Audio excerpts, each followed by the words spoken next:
तर कसं काय मंडळी, आज आपण आलो आहोत विलेपार्लेमध्ये स्थित मराठा नेशनमध्ये, जिथे महाराष्ट्रीयन फूड एकदम जबरदस्त मिळतो। आतमध्ये गेल्याच्या नंतरला इथला ॲम्बियन्स एवढा भारी आहे की तुम्हाला इथे आल्याच्या नंतरला असं वाटेल की तुम्ही एका भारी कॅफेमध्येच आला आहात। इथे नाश्त्यासाठी विविध प्रकारचे महाराष्ट्रीयन फूड आहेत, जसे की पोहे, उपमा, शिरा, साबुदाणा खिचडी, मोदक आणि उपवासाचे पदार्थ सुद्धा आहेत। तसेच इथे विविध प्रकारचे महाराष्ट्रीयन लाडू, जसे की रवा लाडू, बेसन लाडू, हिरवा मूग लाडू, नाचणी लाडू, पौष्टिक लाडू आणि मेथी लाडू आहेत।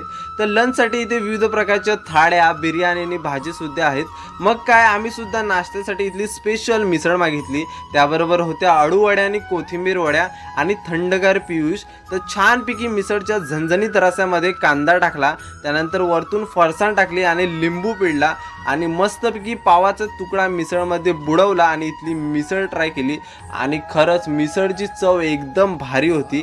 त्यानंतर इथला पियुष ट्राय केला आणि पियुषची चव तर एक